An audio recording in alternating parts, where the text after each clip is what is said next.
Hey guys, Chris here from the Ultimate Recycler. Welcome back to the emergency storage shed. Welcome back to the channel. Welcome to the channel. All those greetings and more. Today's the day.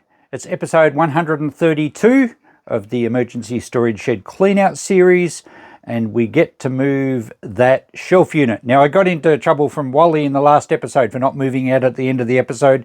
It is empty. It's ready to go. We're going to move it out now, and we're also going to try and get those Mangle pieces out and see if they can be assembled. I've mentioned them many times, and it's time to attack it today. Let's go and have a look. This will make some serious space and increase our reach into this shed. A few have been debating whether we're past halfway now. I think we are. I might stick a measurement through the rafters and we'll go outside and have a look towards the end of this episode. So we'll get those shelves moved from there, but I did mention that I was going to put them against this wall and use them for just getting things organized. So the first step, I guess, is to get this Mangle out and see what parts we have and see if we can actually put it together. So I'll put the camera in a tripod and we'll move the parts out so you can see what's involved, and then I think I'll take them up to the deck. Okay, let's get these parts out. Now, this first one isn't part of the Mangle. It's from a shearing plant, a single stand shearing plant or a portable shearing plant. I've got the rest of this somewhere, so we'll put that together when we find the rest of it. Okay, now these parts are heavy. We have some stays. Now, it's all been painted blue. I think the last owners dismantled it with the idea of painting it all up, restoring it, and then reassembling it. And by the time I came to get it, it was just in parts in the shed. So I'm hoping everything's here.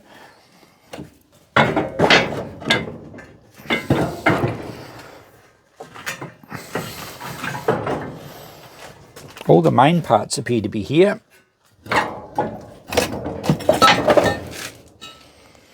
There's the top bracket. It's a Wertheim, so I guess that's a German brand. It's much like they made washing machines, I think. Very solid, heavy cast iron. Here's the main crank handle with the gearing. The timber handle looks good.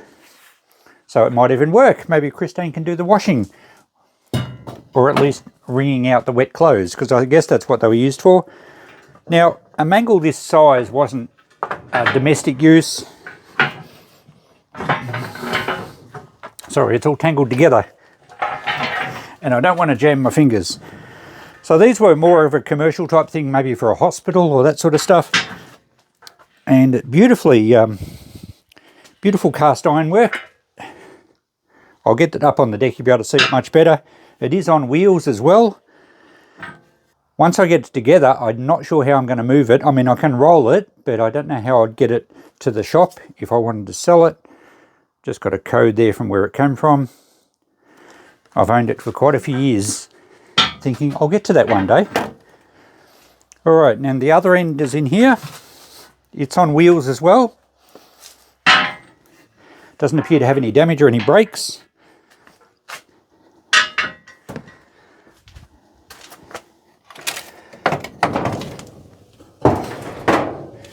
Now, that rod I think is like a tie rod between the two ends. And we have the rollers themselves, which are in excellent condition. I've seen these where the Mangle's been pretty good, but the rollers have all been riddled with borer or rot. These are actually good enough to use.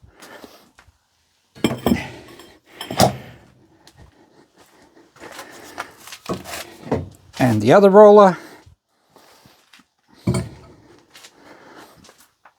And underneath the cupboard here,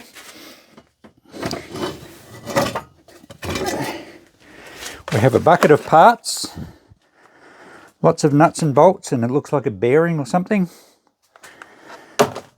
And I think that's a tensioner to screw down onto the top spring to give you more pressure between the rollers, and a gear cover.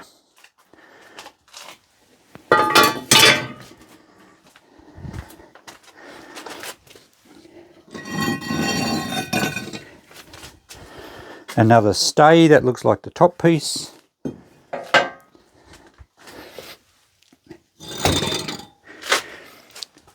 And the actual spring that puts the pressure on the rollers. It's like a leaf spring from a car. Okay. All the major parts appear to be here. Hopefully all the nuts and bolts are here. That's all I've got from out of the corner there. So before we take this to the deck, let's move this cupboard.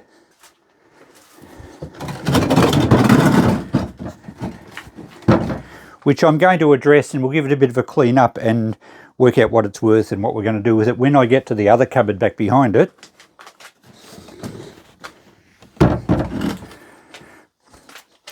And now we can move these shelves across to the wall. Hopefully they're not holding up any piles of boxes.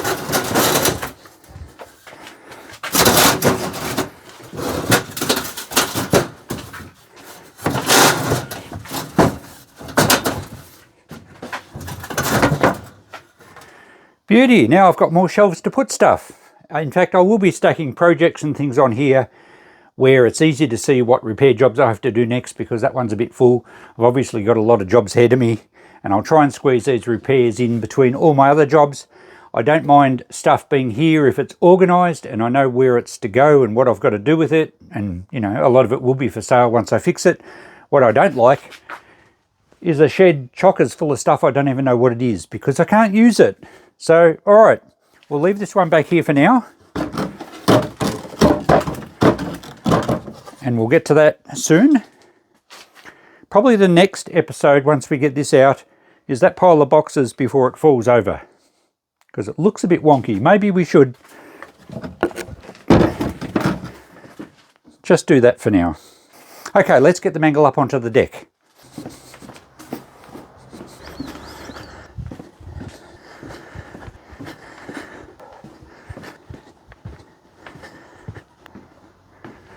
And here we go, all the parts spread out. I found these timber pieces against the wall. I think they're the trays for either side to guide the fabric through the Mangle. It looks like they're probably original pieces. It looks like the unit was originally painted red, or perhaps not even originally, but it's been red at some stage in its life. And now it's had a nice coat of blue. But there we go, there's all the bits. And I've just spread out the hardware. So hopefully everything's there we need. These are obviously like bearing caps with an oil hole and just a little sort of an oil well to squirt a bit of oil into. There's no sealed bearings back then, of course. Probably dates to the early 1900s. There was a registration number on the cover here. And I think if it's, well, I thought it was German made actually. Wertheim, registered trademark. I thought that might have been German, but I don't think the Germans used a registration number like the English did. So I might look that number up and see if I can work out an age for it. But I would guess 1900 to 1920, around about that era. So now it's the jigsaw puzzle without the box to look at the picture. Although I know roughly what they're supposed to look like, and I could probably Google an image. Hopefully it's fairly self-explanatory as it goes together. Anyway, I'll prop the ends up and we might try and bolt a stay that steel rod through them to hold them together. We'll see how it falls together, hopefully, probably not, but we'll see. Now to the challenge of this puzzle. The first thing I've done is I've cleaned up all the threads on the bolts because they were pretty rusty, and even though it was disassembled and then the nuts were put onto the bolts by hand to keep them together, which was good, but it's obviously been apart for a long time because they were very rusty. So I've cleaned them all up on the wire wheel. I've sprayed them with some spray lube so all the nuts screw on easily with my fingers. And also this crossbar I've done the same. Now looking at the hardware, we have 2 large hex nuts and 2 large square nuts, and they're a larger thread than any of the bolts. And the only thing they can thread onto is this cross bolt. There's no other pieces on the entire Mangle that has threaded sections that are large enough for those ones. So given that this rod has no bracket on the inside and it's used to hold the 2 halves together, I'm assuming that one of the nuts screws on and acts as a stop, and you can actually adjust how wide the frames are apart. And I've got to work out where the square nuts go and the hex nuts go. So I had a look at the frame down here, and the hole that rod goes through is the central one here. And even though it's been painted, I can make out the marks from a hex nut that probably would have gone that way. Now obviously the nuts weren't painted when they painted the frames, so they're the inside on the rod and the square nuts will be on the outside. Looks like that one was on back to front at one stage. So it may have been part a few times.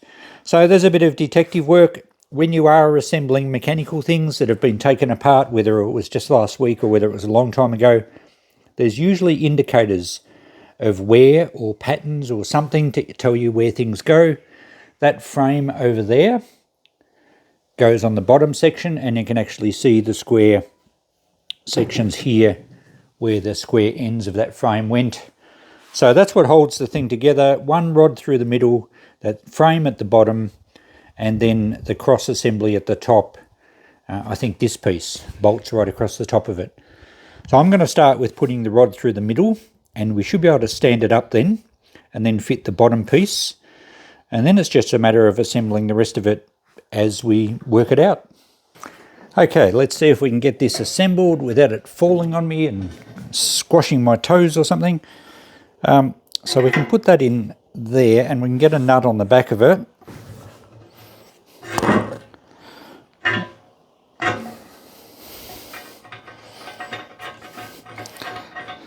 And this is where it was good that I freed the threads up, because I can screw the nuts on fairly firmly just by hand. Okay, so that's the inside. Now we've got to balance that while we get the other side up.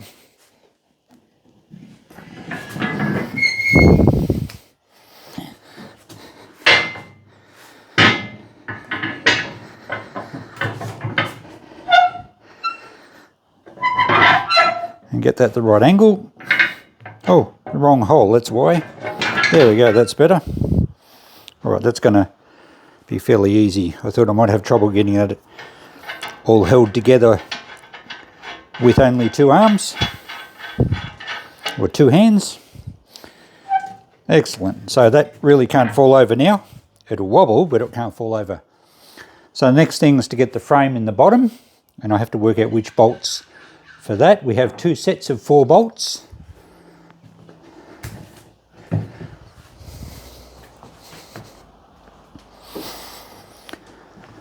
And judging from the paint, that's the way it goes, and it looks like it actually slots into the bolts.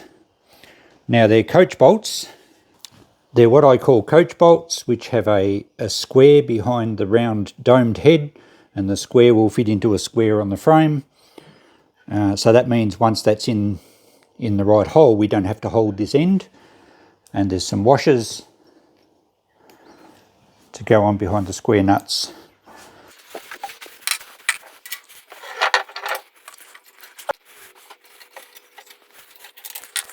It's a bit hard to start them when it's on an angle. I might pour one on the other side and it can sit up there. In fact, we should be able to balance it all on the bolts.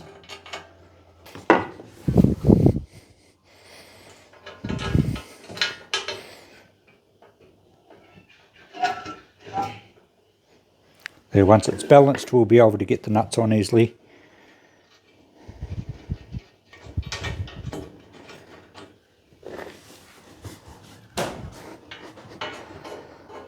So there we go, it's going together easier than a Bunnings or an IKEA flat pack.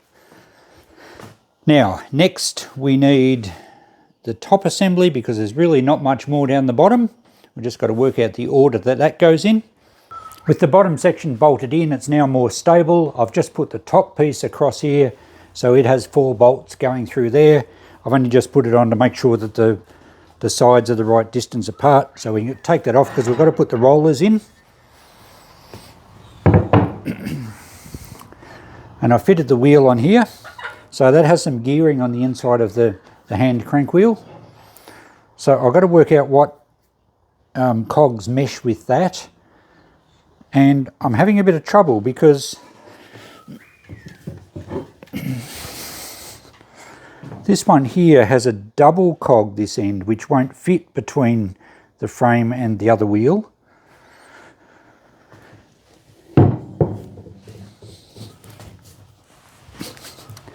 And this one here has a long shaft out the end of it, which simply won't work because the wheel spokes won't go past it. So I think the other two ends mesh all right, and I've got bearings to put in the frame, of course, but I've got to work out what's going on here. So I can't work out where this one would possibly go with so much shaft sticking through, because it looks like that gear has not moved on that shaft for a long, long time. Unless that's the part where the hand crank wheel mounts to, and that other piece has another gear to go on it. Maybe we're missing a part. I'm not sure. I'll take that hand crank wheel off. I'll put the bearings in, or at least the bottom ones. So these are the bearings. Now the top one's got an oil hole, so that obviously has to go on top for it to have some lubrication. So these just slot in the frame here. So one each side without the oil hole. Now I'll take this hand crank wheel off, because I'm starting to think it doesn't go on there. And I'll put this roller in.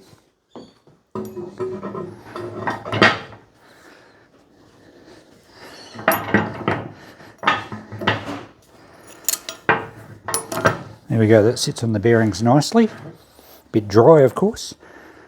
So maybe we'll have another gear goes on here.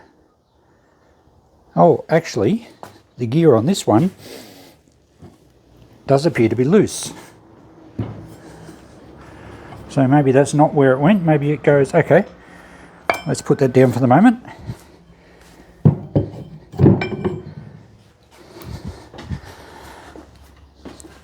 Maybe that goes under there, and that meshes nicely. So it's some sort of reduction gearing, so that meshes in there.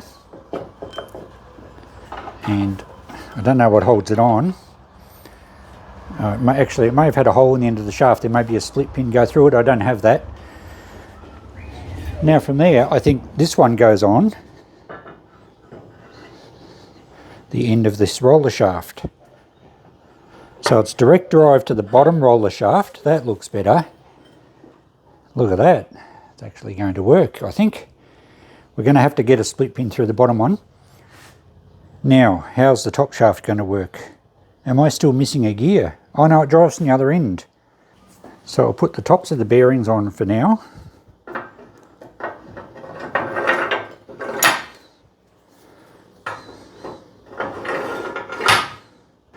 And I don't know where these ones go. They have an oil hole, so I would assume they go that way. Maybe they just sit on top of the... They've got to slide down this frame. They've got the slots on the end. But there's no bearing for the top thing to run in. We may be missing some parts, I think.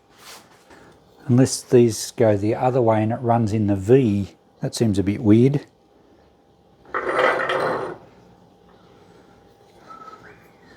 Well, let's try that.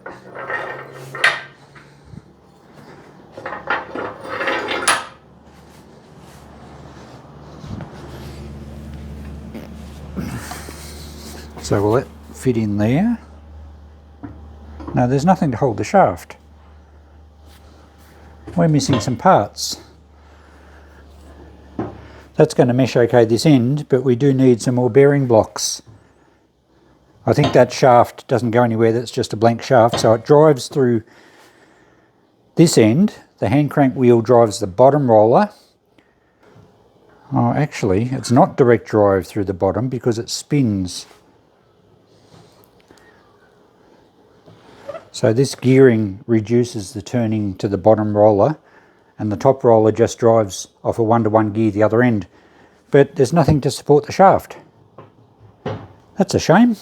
We're missing some parts. Maybe they're still in my shed. Well, let's just assemble the rest of it loosely so that we can make sure we're not missing any more parts. This cover here is a gear cover, and it goes over these ones. Health and safety, of course. And that just locks in there, and we have one single bolt to go through the bottom, so that's correct. I might as well put it in. I think it'll stay there.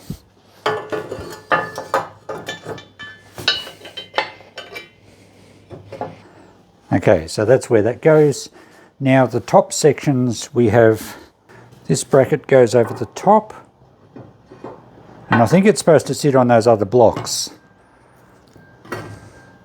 because that roller is just not doing anything. So I'm sure we have some more bearings missing. Then this one sits over the top of that.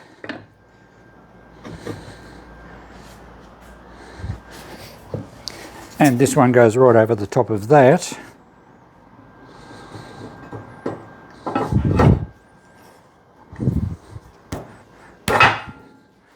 Oh.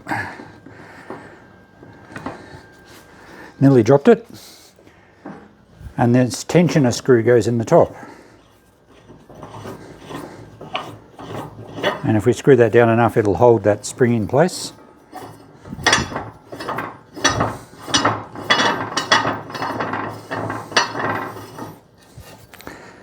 And we can't put too much pressure on because we haven't got the bolts in here. I better put them in loosely, otherwise it's going to fall off. Just to make sure we've got all the bolts and they're the right length. Okay, so that's what it looks like. The only other part we have left over is a little collar here, which goes on the end of the crank wheel to stop that coming off. So that's assembled, but we are missing some bearings for the top roller. These shelves, I think, just slip in here somewhere, just to help with your washing, I suppose, and some on the other side. So that's about all I can do for now until I find the other parts, if I've got them. Now it's a couple of days later and I have breaking news. Other than the fact that I've been battling a cold and this video is going to be out a little bit late this week, I've fixed the problem. We don't have any missing parts. Let me show you what I discovered.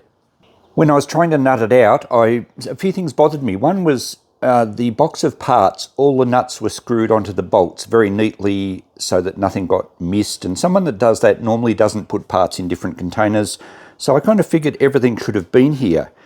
And then I was trying to work out how these bearing blocks work, and it dawned on me that the pressure on this top roller, on the axles of it, is always going upwards because the rollers run together tightly when there's nothing going through, and when there is fabric going through that forces them apart, the load's taken by this spring. So the pressure is always upwards.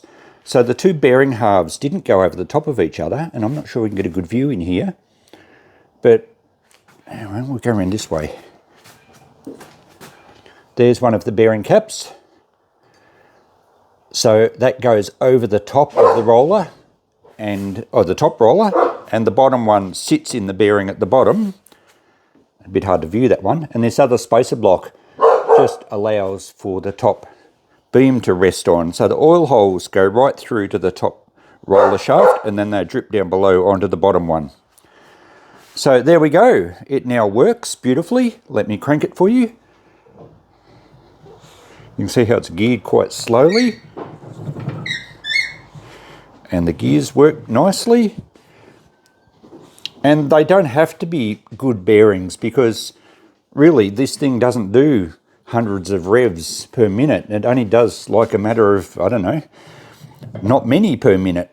And also you don't crank it for very long. You just put a piece of fabric through, wring out the water and do another one. So it's not designed to be fast revving or for a long time. Those gears would last forever. Excuse the dogs, they're having a bit of a chat in the background. So there we go, the unit's all together and complete. And before we finish up today, there's our measuring stick. It's pretty well in line with the coal face, so to speak, and that's sticking out through the rafters. Let's duck outside and have a look. And outside the shed we can see the stick just sticking through there. So we're actually past halfway. And I did count the rafters before, and there's 17 of them, so halfway between. So I'd have 8 on each side. So the center rafter, I think, is the one just 1.5 to my right. So there we go, we're past halfway. But remember, the front of the shed wasn't totally full to the door because I was able to get through to the main shed. And that end, though, is packed right to the wall. But still, I think we can say we're halfway. Well, halfway-ish, because we still have stuff on this wall to go through. So anyway, we're certainly making progress. Certainly, I think we've got enough content for another couple of years, and I've already put a few things on this shelf that I'm going to do, like the Hitachi boombox we saw recently in a couple of videos and things. So to wrap things up for this week, a couple of things. What are we going to sell it at? Well, I think it's worth around about $1,000. I've seen some advertised for twice that. I've seen them in antique shops for a bit over $2,000. I've also seen them sell on Marketplace for about $500. I haven't seen any with as good a condition parts, like especially the timber rollers. This one seriously could be used, absolutely no issues, and it would probably last centuries because it's not going to wear out. As long as the timber is protected from termites or insect damage, I think it's going to have a long life. Not that I think someone's going to buy it to use. Now, speaking of use, I mentioned earlier that they're probably more of an industrial type unit. I did see them when I was researching, I did see them referred to as a domestic Wringer or Mangle. I think probably only in a situation where you had a larger type homestead and maybe staff, it would have had to use in that situation. I doubt a small home would have something like this. You could get little Mangles that mounted onto the side of your laundry bench that were a hand crank thing. So this is a fairly serious piece of equipment, and I've got to work out now how I'm going to get it to the shop, because that's what I'm going to do. It's going to be a feature in the front of the shop. I'm going to put, say, $975 on it just to pull a figure out of the air. I don't mind if it sits there for 6 months. It's going to look fantastic. As long as no kiddies put their fingers in the gears while they're cranking it over. I have to be careful of that. But I reckon sooner or later someone will snap it up, because they're not easy to find in good condition. So there we go. It's out of my storage shed. We're going to add nearly $1,000 to the list. I haven't got an updated figure. I'll do that in the next episode. And it's some space I've got back, so that's an even bigger bonus. Thanks for watching, guys. We'll catch you in the next episode. Bye for now.